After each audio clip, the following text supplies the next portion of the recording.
African Ascent, not for the first time, but for many, many times, have celebrated the numerous generous contributions of some of its stellar faculties at the Berklee College of Music, that many consider is the leading college for the study of contemporary music. In that rank of stellar teachers who are marked by their mastery of the fields that they teach, their kindness to their students, the unpaid attention that they give to all those who come to them for counseling. My guest tonight, this afternoon rather, fits that description most perfectly. Stephen Foster is a professor of psychology at Berklee College of Music, whose credentials are quite long.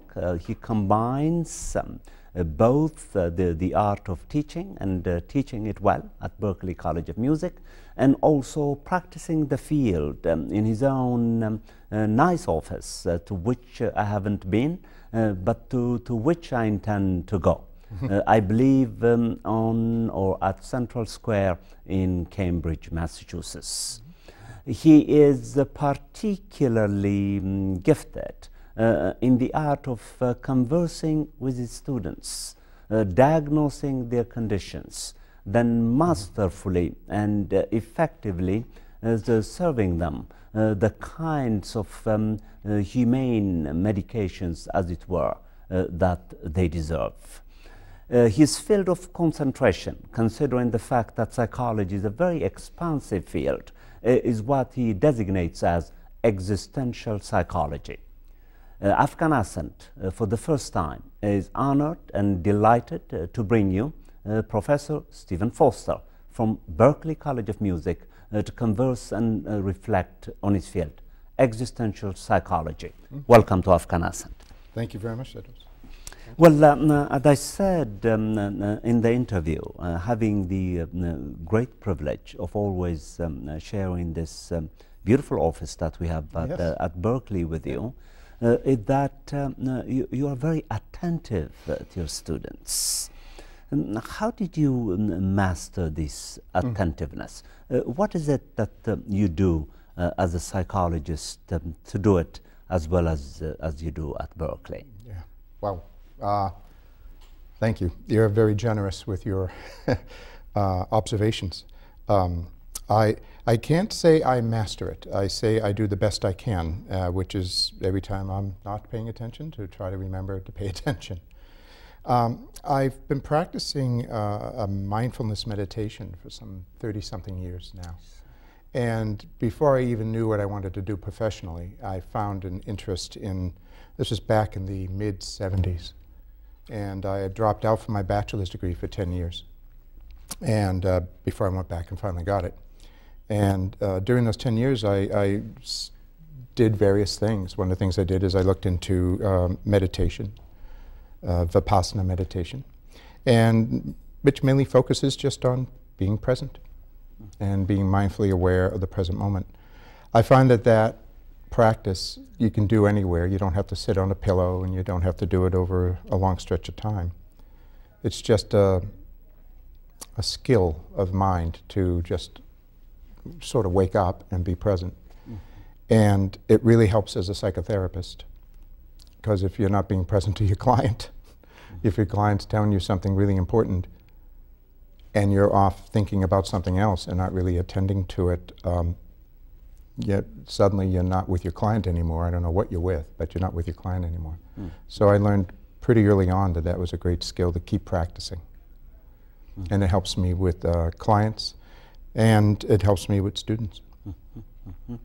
And of course, your field, existential psychology, a component of which, as you just said, is psychotherapy. Yes.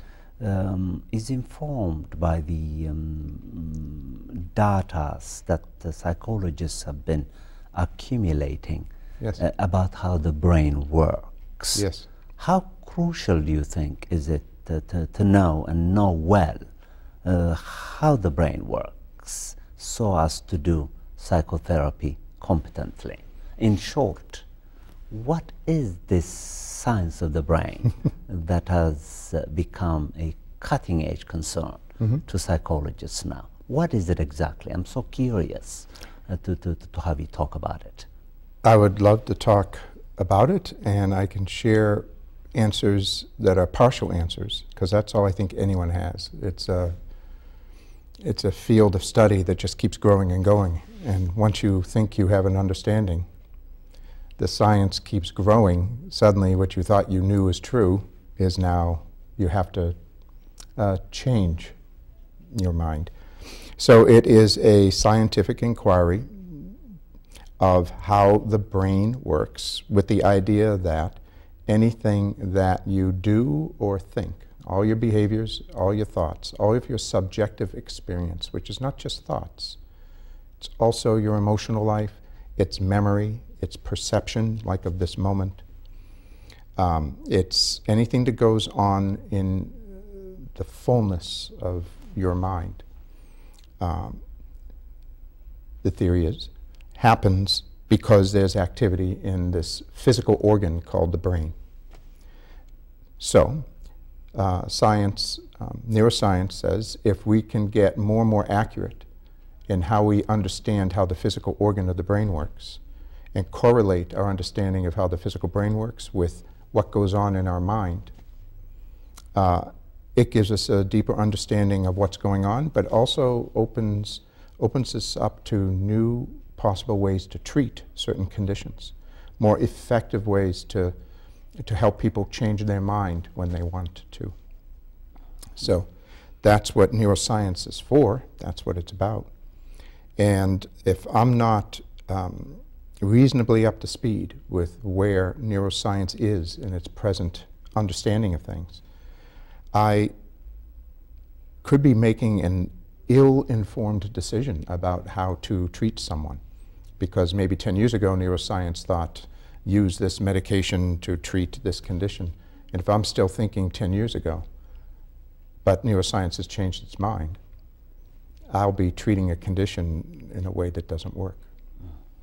So it's very, very important for us as clinicians to pay attention to how the brain works, and neuroscience is one of the major ways that we get to learn that. What's really cool is that there's a lot of publications at Barnes & Noble, and Time magazine publications, and Scientific American publications that every 3 months offer a new glossy magazine on the latest information on how the brain works. That's made for public consumption. You don't have to be a scientist to read this stuff, and it gets very informative. How seriously do you take this research on the brain? Well, I have an understanding about all research, scientific and otherwise, is that the results we get from any research will never give us the full picture, the whole story, a complete understanding, so now we're done needing to ask questions anymore. That any research will give us outcomes, conclusions that will be useful, and some will be mistaken.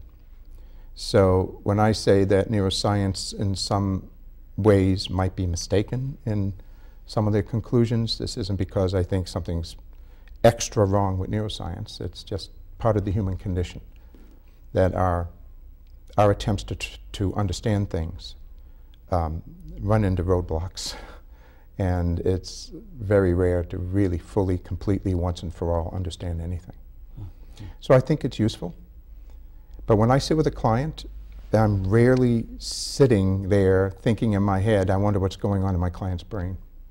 I have to take that into consideration, but I can't let that stand out in front. See, I don't prescribe medications. I see. You don't I do not prescribe medications. If I prescribed medications, that would be one of the first questions I'm asking, because medication is a biochemical intervention that changes the chemistry of your brain. But the evidence is clear that literal biochemical molecules are not the only ways we can change the brain. We can change the brain by changing our belief system. We can change the brain just by changing our language. For instance, I'm doing much better at not swearing now. I used to swear a lot. I don't know, my father was a sailor, and I learned to swear very early on, and I'm doing much better at not swearing now. And I am certain that that's changed my mood and changed a number of things about my attitude, which makes slight changes in my life. And I know, because the research is very clear, when you change how you think about something and you change how you speak, literally their neural pathways change in your brain. The structure of your brain and the process of your brain changes. So it's important to know that what's going on in the brain as best as we can understand it. But when I'm sitting with a client, it's the conversation. For me, that's the pill. For me, that's the potent formula for helping people to make change in their life. Mm-hmm. As you know, in my own field, philosophy, yes, which was intimately linked to psychology, yes, before it branched off to occupy a domain of its own. The tradition, the philosophical tradition, rarely distinguished the mind from the brain, whereas modern psychology, a la Freud, I think makes sharp distinctions between the mind and the brain. The earlier Freud did not decouple the two, since he was simultaneously profoundly wedded to neuroscience, as you call it, or the science of the brain, as we may rebaptize it now, and the mental process, the mind process. The later Freud, as you well know, correct me if I'm wrong, made a deliberate decision to decouple mental processes from brain activities. Neuroscience from psychology, I believe. And from what became psychodynamic psychology. Yes, really talk attended to me more the about psyche that. into the mind. Talk to me about that. Let's elaborate on that.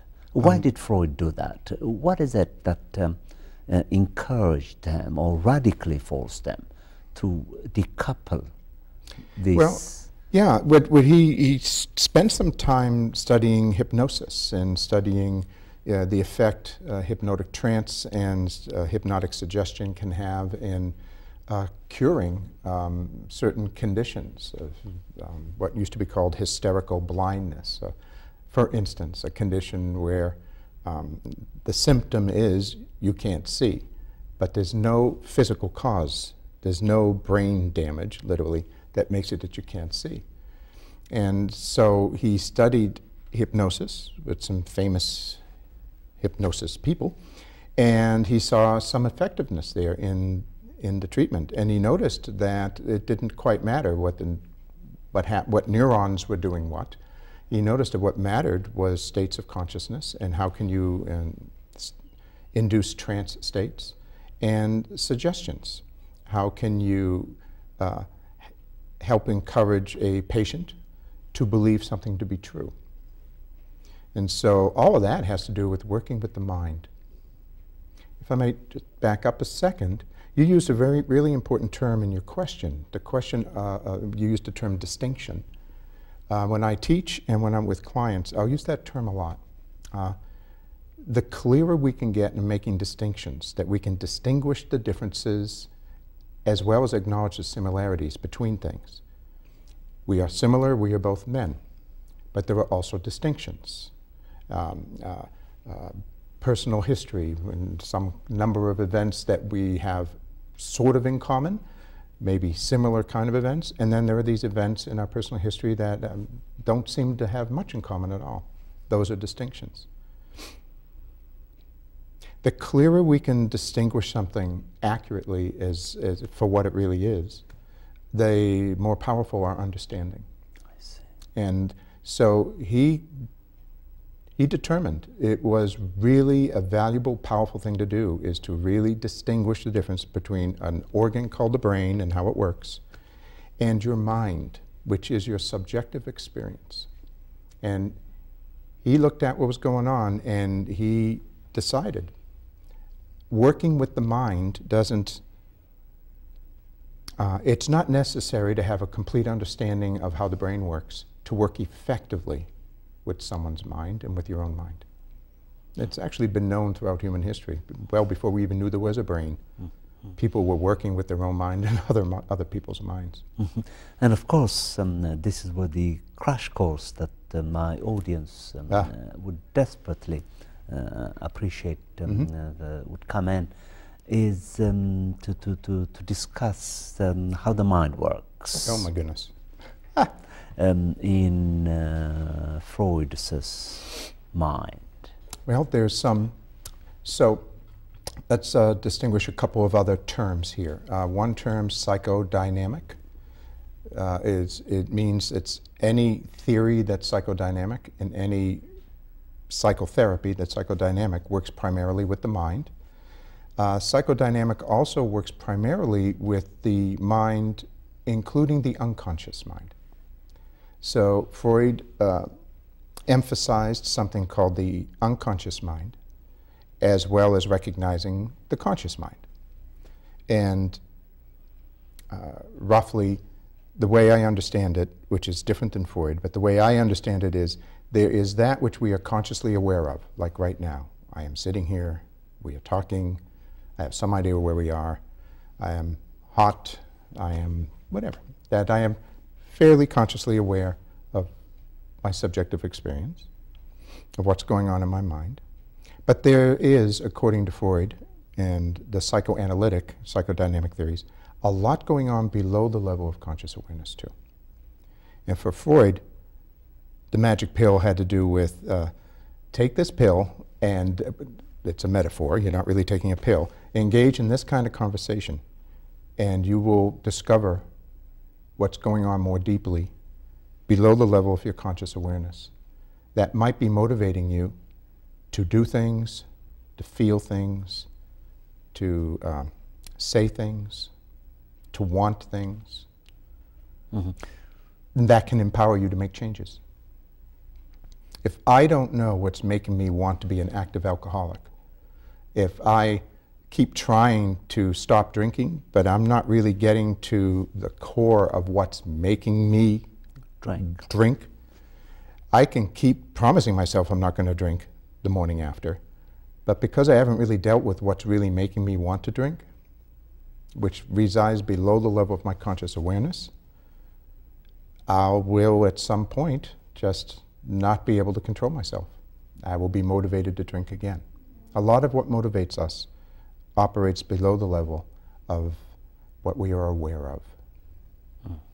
And of course, correct me if I'm wrong, he compartmentalizes, doesn't he, the unconscious mind. Yes. Into three aspects, three parts that have to work together, which he respectively called the id, the ego, and the superego. And the superego, yeah, which are actually English translations of the original language, because he was of his time and his culture. He didn't speak English, but they're the English translations of those terms. But yeah, he determined that it would be useful to distinguish three different kinds of processing that goes on. Three different compartments, if you will, three different rooms where different kinds of processing goes on below the level of your conscious mind. Yeah. But he also says, let's take the ego, for example. Yeah. It has both a conscious and unconscious dimension. Yes. The same is true about the id, yes. I believe. Yes. How do we apply the way this the three divisions of the mind, for example, to understand the condition of the chronic alcoholic? Sure. I know when I'm working with clients who are dealing with these addictions, while I honor and respect a lot of what his theory says about id, ego, and superego, yes. I know when I work with clients, I tend not to use those terms with these clients because it sounds like, I don't know what it sounds like to someone who's never heard these terms before.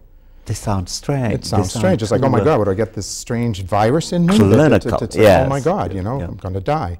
So instead what I do is I actually literally try to translate these concepts into kind of more down-to-earth, real-life kind of experiences. Okay, do it for me.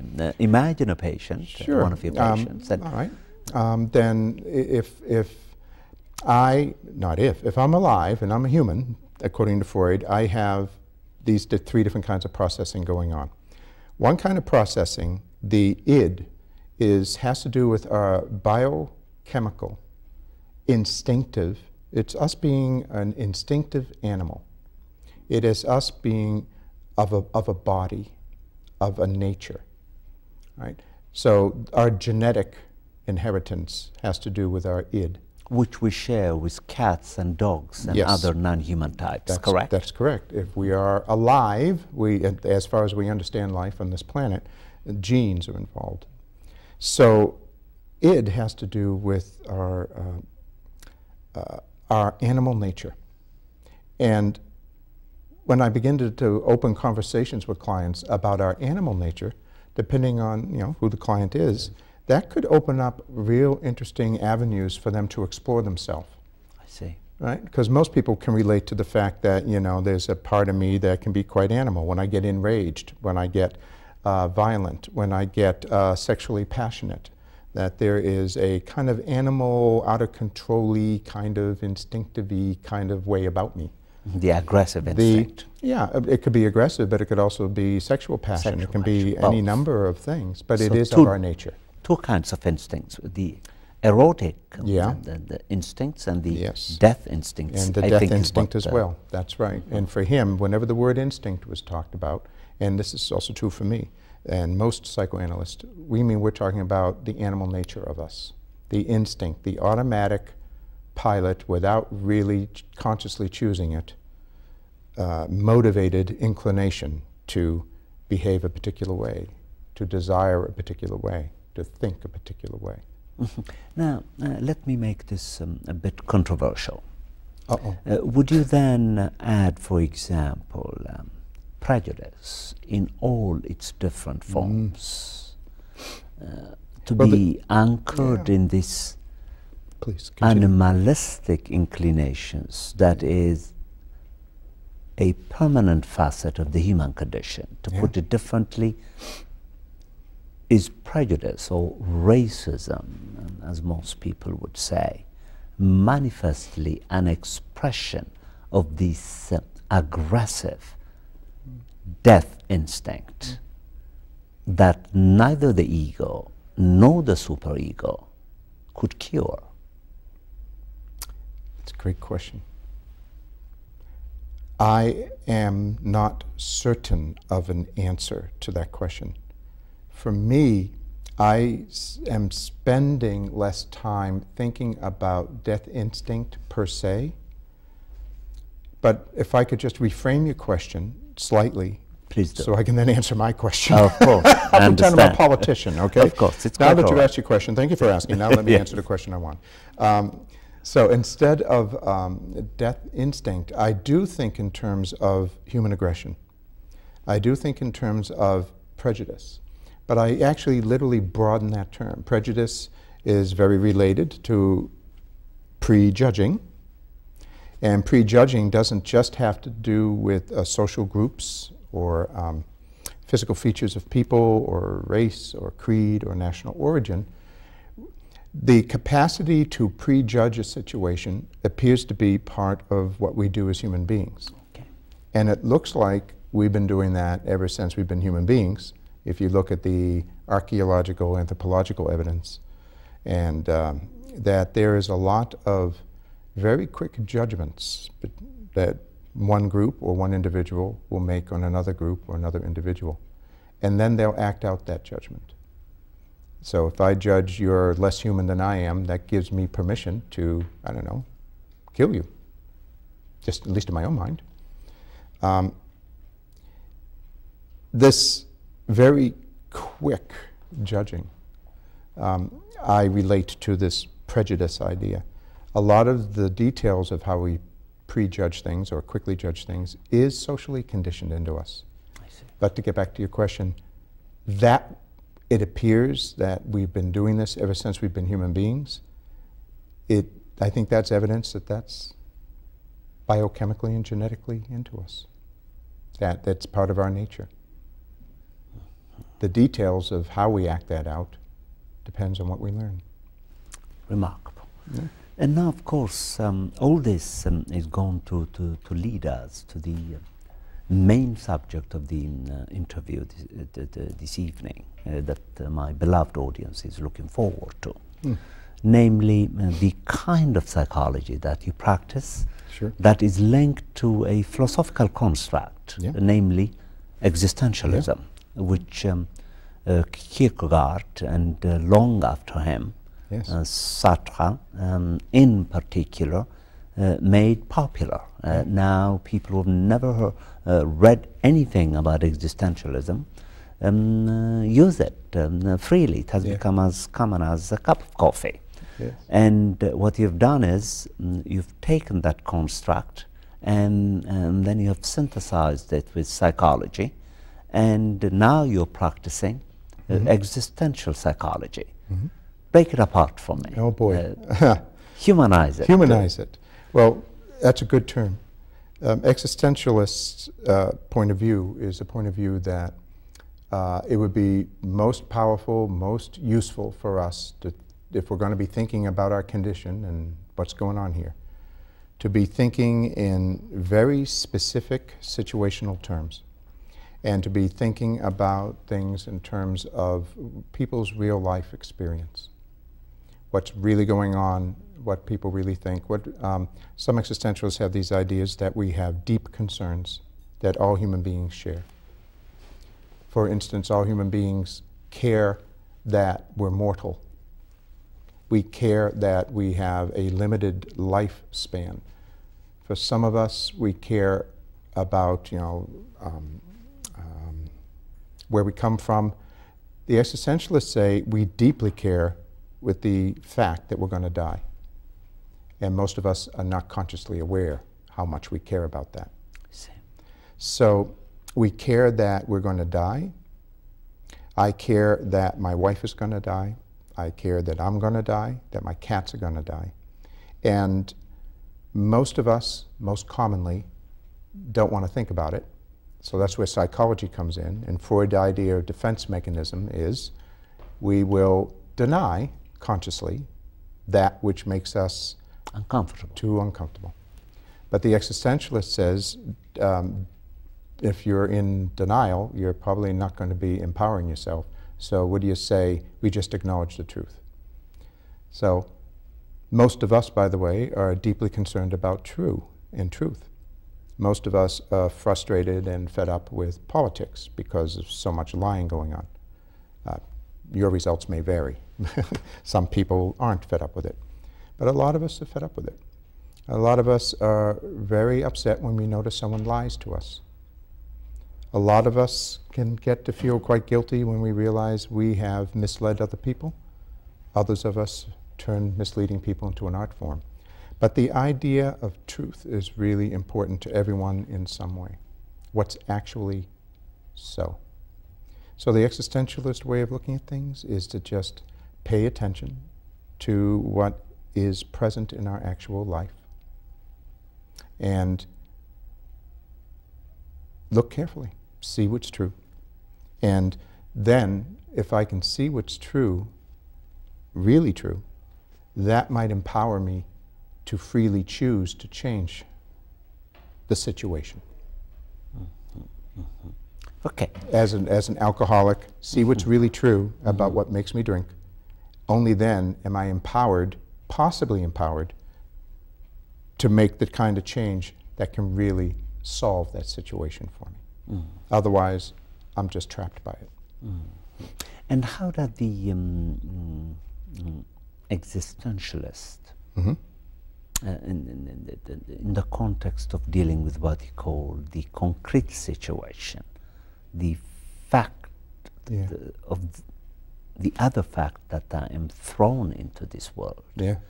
That I did not choose to be born. I did not choose it. That I did not call the transcendent one evening and asked him to call me Tedros, Yeah. as opposed to Steve, or that I did not ask the transcendent to make me dark-skinned, a member of a particular class, anchored in a particular ethnicity, in a particular region of the world. Yes. All these are manifestly situational possibilities that I became born to without having the freedom to say no That's to right. any one of them. That's right. And on the top of that, thanks to Freud, I also discover that my mental frame is such that there is a conscious version to which you addressed yourself, Yeah. over which I have control. I have control over my name, who I am, that I'm sitting on this chair now and having a wonderful conversation with you. If and when I choose, if it is proper, I could discontinue by simply shutting this television program off. Yes. But of course, for all kinds of reasons, I did not do that. Then there is that version, the unconscious version, that I have no control over. That's correct. Now, how do we reconcile the fact that there are things that we can control and things that we cannot control through the tools of existential psychology? Yeah.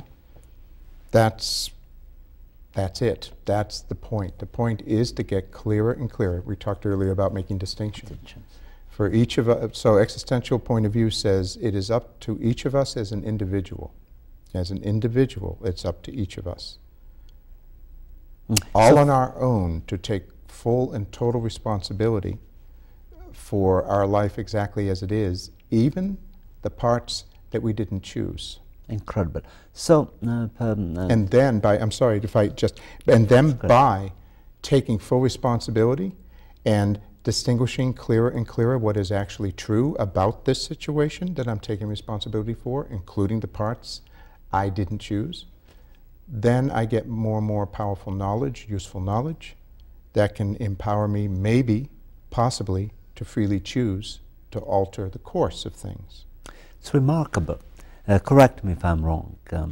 I may be deeply wrong about this. I'll phrase it as carefully as I can. So, existentially speaking, for example, if I so choose, I could consciously determine that if I happen to be prejudiced, for example, that from this second onwards, I'm going to be an unprejudiced person who greets everybody, who is nice to everybody, and who would control the excesses of what you appropriately called my prejudgments.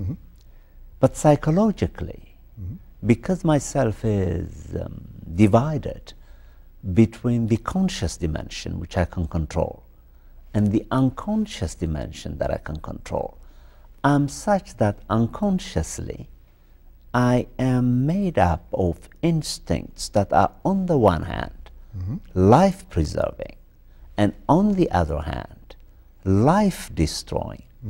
On the one hand, I'm positively inclined. On the other hand, in spite of my conscious existential decision to control these negative inclinations, it so happens that I'm overpowered by them. How would existential psychology help me to cure myself of this bifurcation, of this estrangement? That's great. Alienation, if the question makes sense. Oh, the question, it makes more than sense, because it is the question for all of us, because here we are struggling with, I am trying to see more and more clearly, more and more accurately what's going on. And sometimes, you know, I'll use the example of the active alcoholic, you know. This time, damn it, I'm not going to drink again. That's right. And I could be absolutely certain I'm not going to drink again. But because I have those unconscious forces, as soon as I'm vulnerable, I'll be drinking again.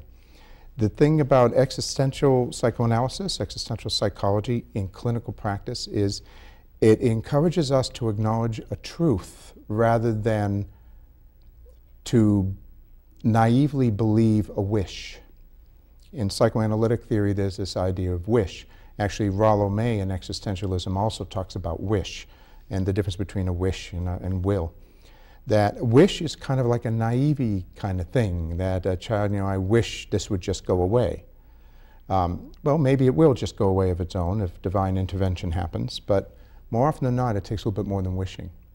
So, to naively believe that this time I'm going to stop drinking without doing the necessary work to make that so, maybe, again, divine intervention will help you to succeed. But more often than not, existential position is, we make a resolute stand. This I will do. But then we're smart enough to know that is not a once and for all. Good, now I've promised myself, now I don't have to worry about it. If the next time there's a bottle in front of me, I once again have to resolve not to drink again. And then the next time there's a bottle in front of me. And sometimes it'll be very easy. And sometimes I'll have to work real hard to make sure I don't drink again. So it's a lifelong struggle. It's a project. That's the alcoholic AA way of looking at it, one day at a time. One day at a time. And if we have that kind of approach, that sets us up so we're not so easily disappointed when we let ourselves down. That actually, that approach frees us up to realize that I can't necessarily promise myself once and for all not to drink again. But what I can do is do what I can to be as alert as I can when there's a bottle here to not drink now. And that is a kind of resolve and will that's situationally based and most powerful. If I get married and promise to love, honor, and obey my wife, I say obey, but to love and honor and obey my wife, but then, years pass and things happen, and then I just forget about that vow. What good was the vow? So a vow is to be really powerful, is one that we must reclaim again and again, to make present for ourselves again and again, to assert again and again for ourselves. And this is where neuroscience comes in, to bring it back to neuroscience. Yes, please do. The more we practice something, whether it's pitching a baseball or saying a prayer or meditating or telling ourselves a positive thing or telling ourselves a negative thing, the more we practice it, neural pathways get established in the brain. The more we practice it, the more automatic it becomes for us, the more easy it becomes for us. So, if I was to practice being purposefully resolute, to not drink, to be true to my wife, to not act out violently, if I just keep practicing that in the moment again and again, it becomes easier and easier to practice. I see. And on my way here,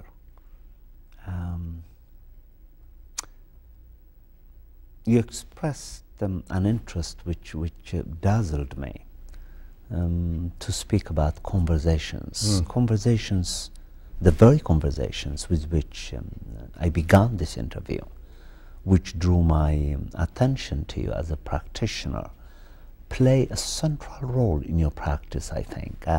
I don't know too many psychologists who are willing to converse deeply and kindly as you are. This is what I have noticed about you as a colleague at the Berklee College of Music. The few psychologists that I know, in fact, make a point not to enter into an unpaid conversation as a professional decision. Whereas you're different. So different that you told me that your class, we just ended an hour ago, slightly longer, was a 2-hour reflection on conversation. Conversation. What is conversation? Why? It seems that most of the suffering we have that have to do with relationships has to do with poor conversational skills. That has to do with not really understanding another person and not really having a real honest and true understanding of oneself in a communication. So my understanding of a powerful conversation is one where both people have an agreement. This is hard to do when only one person is doing it. So with clients, over time, I try to have it that we can actually have an agreement with each other. Like, we agree, let's do this. And let's try to have as consciously aware conversation as possible, where each of us take personal and full responsibility for the language we use, for the purpose of the conversation, for the goals, for what we're after, for how we conduct ourselves, and for how we think and how we feel. That's a lot to ask for. It's a mouthful. Yeah? It's a lot to ask for. But the thing about a 1 hour or 50-minute therapy session is, thank God it's only 50 minutes. That's a really hard thing to do over long stretches of time. And also, you know, it's like seeing a coach. It's like seeing someone that can, or it's like learning a martial art. You have to see someone who knows how to do this, and that can, you know, help us learn how to do this so we can get better and better at it. Here's my idea of a conversation. Do we have some time? Oh, we have I think, about 20 minutes or so. Yeah. Okay.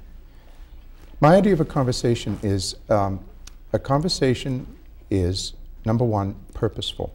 Mm-hmm.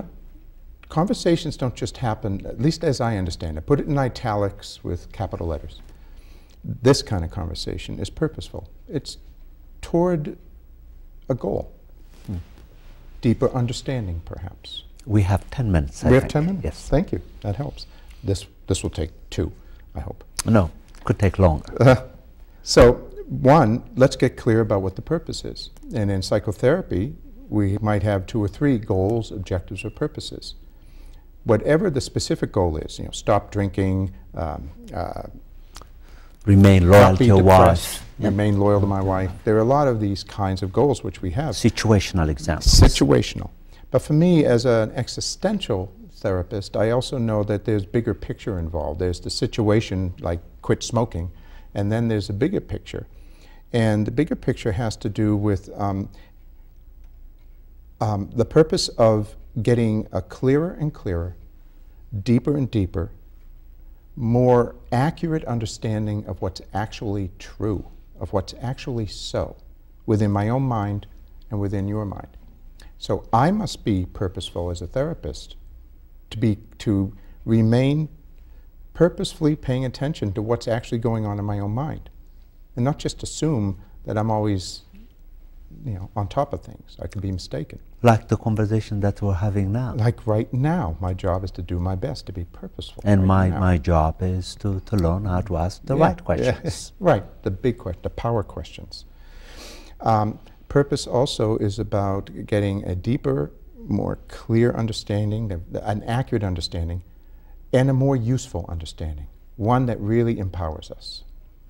So, if you want to quit smoking, we could do psychoanalysis where we'll learn about how your mother got you smoking and how you spent the last 30 years smoking, and we could spend 3 years in psychoanalysis. You have a deeper understanding of that, but it won't be very helpful. So I'm not sure that understanding will be useful in getting you to quit smoking as soon as getting possible. a lecture on the compartmentalization of the human mind. There we are again. And how the ego and the superego work. So we want the understanding to be accurate to what is actually so, what's actually true. And we want it to be really useful. In other words, really applicable to a person's real life. My client's life, my life. So our conversation is purposeful. Conversation involves 2 people in a give and take. Speaking for me, I must be willing and agree to present and offer you what's truly on my mind. As you are now. As best as I understand myself now.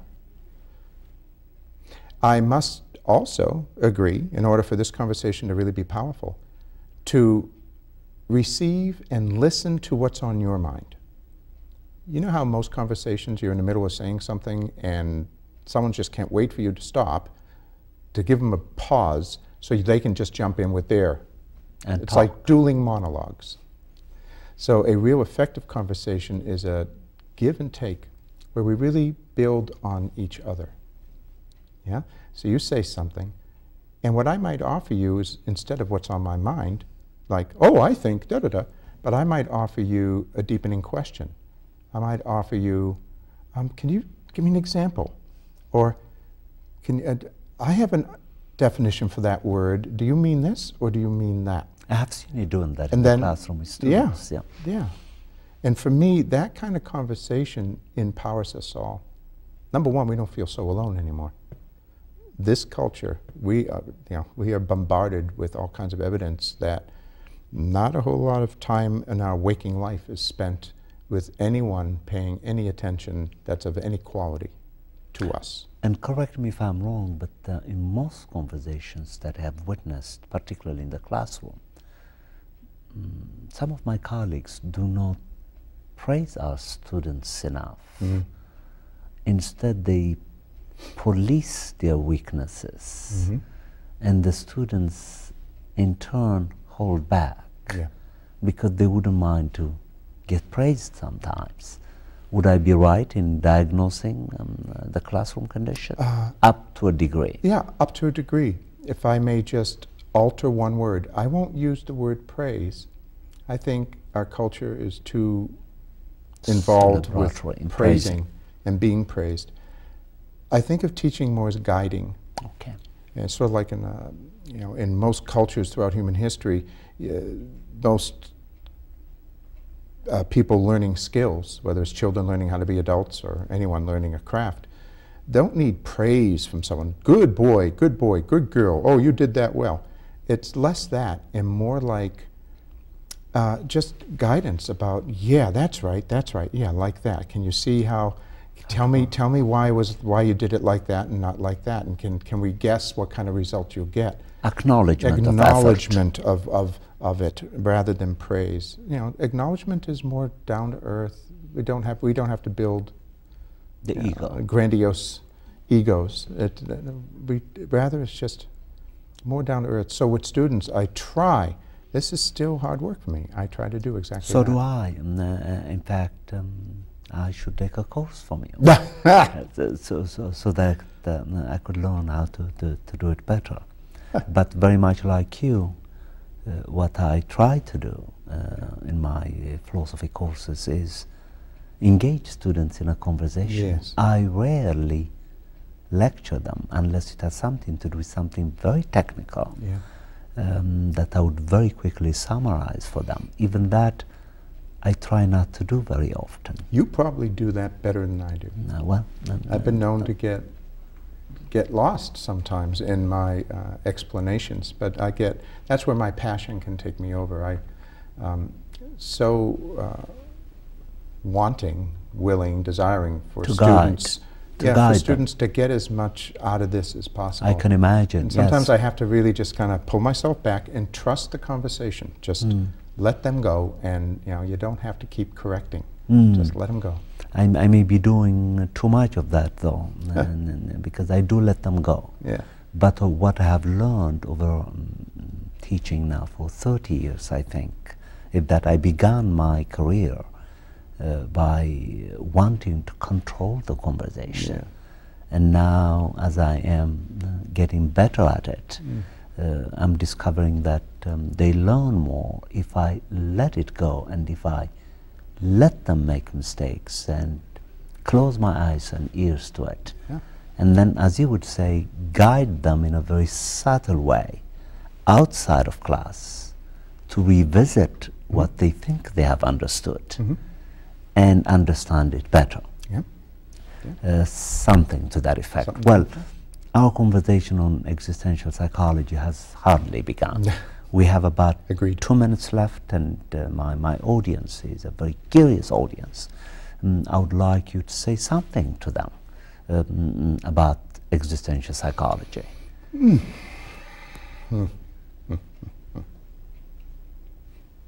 There's a way I understand it. We have 3 minutes left, so take your time. 3 minutes? Okay.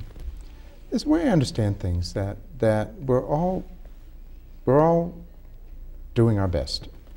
And if we could just find a way to calm ourselves from are mistaken ideas that we fully understand things, and from our mistaken ideas that we have to be perfect, that we must be perfect in our understanding, must be perfect in our behavior, or our mistaken understanding that other people must be perfect. You know, and as soon as they disappoint us and they're no longer perfect, that it would be very useful for us to just calm down here and to grant ourselves and each other permission, forgiveness in a sense. That's where my Catholic background comes in real handy, forgiveness. And your Buddhism also. And my Buddhism. It's a combination of both. Compassion, the great Buddhists. The understanding, the compassionate understanding, we're all limited, we all make mistakes, we're all basically making the same mistakes. It just looks slightly different in different situations, but it's basically the same mistake. The mistake of being ignorant, the mistake of being self-important, the mistake of being over-controlling, the mistake of thinking I'm a victim here and not taking ownership for this moment. It's remarkable, Steve, if I understand you correctly, what you've done is that you are humbling us all as human beings to know that our distinguishing feature, our distinct feature is imperfection. Yes. And our goal, the goal that we try to attain, to the extent that we can, is not perfection, because we'll never be perfect, because perfection is a distinguishing trait of the transcendent, whereas imperfection is a distinguishing trait of us human beings. And in that, our nirvana, our possibility of getting enlightened, is the realization that independent of the class from which we come, the wealth that we amass, the skin color that we wear, in the end, all of us are, by definition, imperfect. Perfectly imperfect. This has been your host, Theodros Kiros, for African Ascent, with my guest, Professor Stephen Foster from Berklee College of Music. Thank you for joining us.